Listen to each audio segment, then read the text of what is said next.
Role लगी।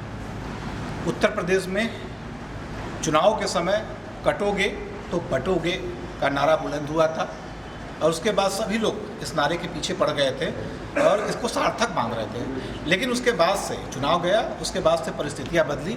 अब हर जगह लोग कट ही रहे हैं, जातियों में कट रहे हैं, धर्म में कट रहे हैं। ताज़ा मामला सनातन धर्म के लिए एक प्रकार से प्रहार भी कहा जाएगा, इटावा में जिस तरीके से हुआ। अब इस मामले में चूँकि 4-5 दिन हो चुका है, राजनीति भी होने लगी है।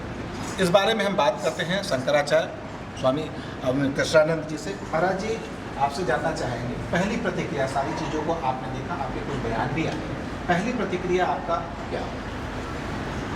देखिए, मामला है धोखा देने वाले और धोखा खाने वाले के बीच का, और निरूपित किया जाता है दो जातियों का। जो असल में बात है वो ये है कि किसी ने धोखा दिया और कि कोई कह रहा है कि हमें इन्होंने धोखा दिया और हम धोखा खा गए, और उनके बीच की बात। तो इस बारे में बात होनी चाहिए, लेकिन ये बात नहीं हो रही। बात ये हो रही है कि ये इस जाति के हैं, ये इस जाति के हैं। दो लोग अगर परस्पर अपराध करेंगे तो उनके अपराध को देखा जाएगा कि उनकी जाति को देखा जाएगा। लेकिन यहाँ जाति देखी जा रही है और जाति देख करके अवधारणाएं निकाली जा रही हैं और हिंदू समाज को बांट करके एक टुकड़े को अपने साथ मिला करके सत्ता में आने की कोशिश की जा रही है।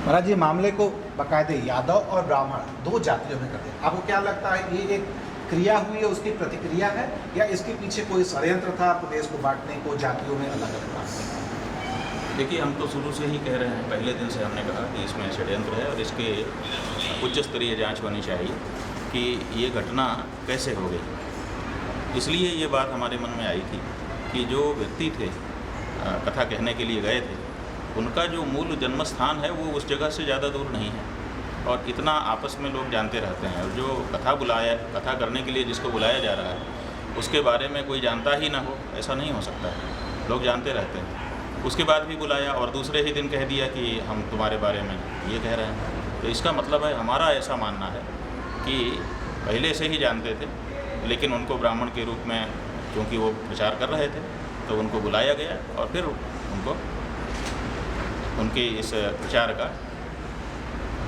पर्दाफाश किया।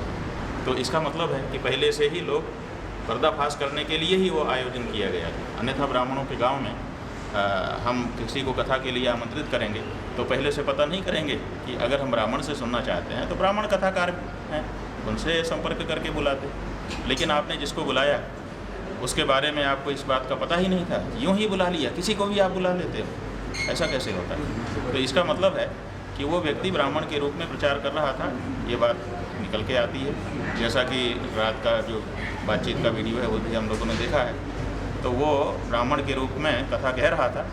इसी बात का पर्दाफाश करने के लिए उसको जानबूझ करके किसी योजना के अंतर्गत आमंत्रित किया गया और फिर उसको बेनकाब किया गया, और फिर उसके प्रति जो व्यवहार किया गया वो सबके सामने है। तो हमको तो शुरू से ये लग रहा है कि ये राजनीति को चमकाने के लिए योजनाबद्ध कार्य है। ये भी कहा जा रहा है, लोग विरोध इस बात का कर रहे हैं कि यादव हो के भला तुम कैसे कथा कह सकते हो? तो क्या ऐसा भी है कि कथा कहने के लिए कुछ जाति विशेष बात होना जरूरी है? नहीं, उसमें बात यह है कि कथा में अंतर। असल में जो लोग सही तौर पर सनातन धर्म को जानते हैं, गहराई से सनातन धर्म को नहीं जानते, वो लोग नहीं समझ सकते।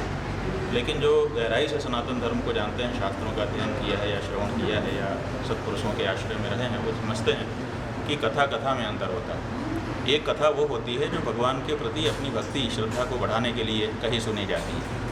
तो वो कथा कौन कह रहा है इसका मतलब नहीं होता, उसमें कथा से तात्पर्य होता है, भगवान के महात्म के गान से तात्पर्य होता है। जैसे कि रामचरितमानस में आप देखेंगे तो कागभुसुंडी कौवे के शरीर में रह करके हंस के शरीर में आए भगवान शिव को कथा सुना रहे हैं। तो वहाँ तो इस बात का विचार नहीं। लेकिन हमारे यहाँ क्या है, हिंदू समाज में बहुत सारे धर्मानुष्ठान किसी सकाम इच्छा से किए जाते हैं, मतलब कामना से किए जाते हैं कि हम भागवत सुनेंगे, हे भगवान हमारे घर में पुत्र हो जाए, हम भागवत सुनेंगे, हे ऐसा हो जाए, ऐसा हो जाए, ऐसी कामनाएं रहती हैं। तो अगर किसी कामना विशेष से आपने कथा का अनुष्ठान का आयोजन किया है तो उसमें तकनीकी ज़्यादा देखी जाती है, उसमें सब चीज़ का विचार किया जाता है। तो वहाँ पर वक्ता ब्राह्मण होना चाहिए, क्योंकि हमारे यहाँ ये कहा गया है कि आत्मोद्धारकता शक्ति जो है वो सब में है, परोद्धारकता शक्ति ब्राह्मण में केवल है।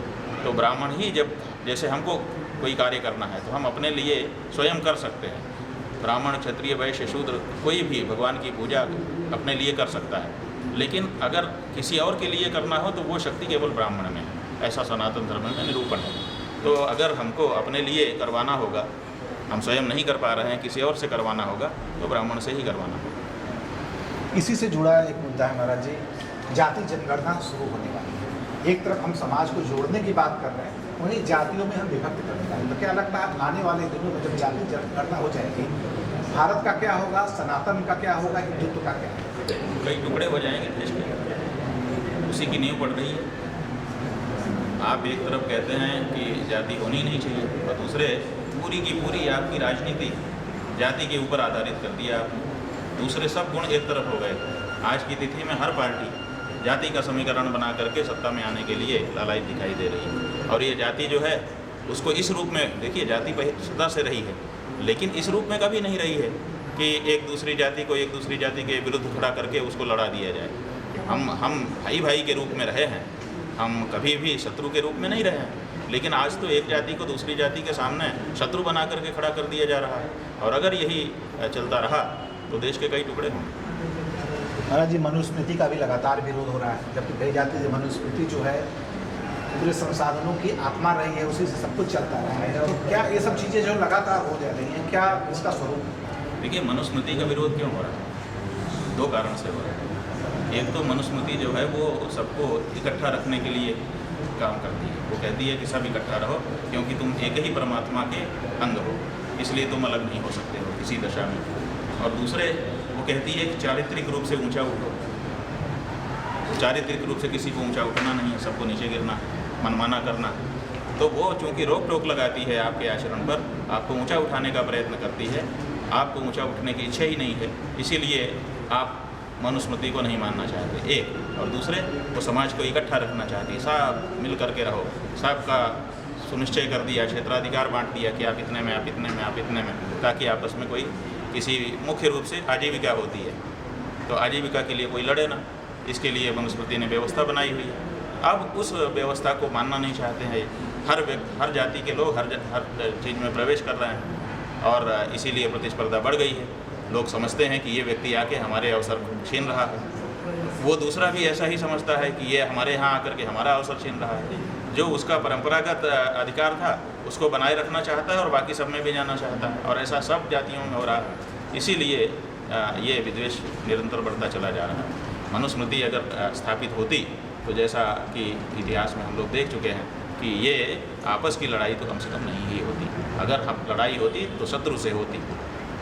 अंतिम सवाल, धर्म पर जब भी प्रहार होता है तो धर्माचार्यों, खासकर संत समाज की जिम्मेवारियाँ और चुनौतियाँ बढ़ जाती हैं। तो क्या आपको लगता है कि आप लोगों के सामने अब क्या चुनौतियाँ हैं और उससे कैसे आप लोग छुटकारा पाएंगे या निपटारा पाएंगे? ये जो चुनौती है निश्चित रूप से चुनौती है, और हम कोई चुनौतियों से भागने वाले लोग नहीं, इसीलिए हम इस चुनौती का सामना करेंगे और इस बारे में चिंतन मनन करेंगे, मंथन करेंगे। सब लोग मिलेंगे, बैठेंगे और चाहेंगे कि ये जो राजनेताओं के द्वारा विष डाला जा रहा है, दूध को अंदर जामन डाल दिया जा रहा है जिससे वो फट जाए, तो ये समाज भिन्न भिन्न हो जाए, भेदभाव इतना बढ़ जाए कि जो भेद इसलिए बनाया था व्यवहार के लिए, वो भेद जो है वो परस्पर दूरी का कारण बन जाए। ये तो नहीं ही होने दिया जाना चाहिए। अगर ये होता है तो हम ये मानेंगे कि राजनीति सफल हो गए, धर्माचार्य भी। धन्यवाद। ये थे शंकराचार्य जी, स्वामी अद्वैतानंद जी। आपकी यदि बातों को हम समझें तो कुल मिला के इसका जो भी देश में हो रहा है उसके पीछे सिर्फ एक ही कारण है, वो राजनीति। वोट कैसे बटे, किसके पाले में आए, इसके लिए समाज को किस हद तक दूषित किया जा सकता है, वो सब चीज़ें इन सब में। नीरज जायसवाल के साथ मोहित सिंह, भारत समाचार, वाराणसी।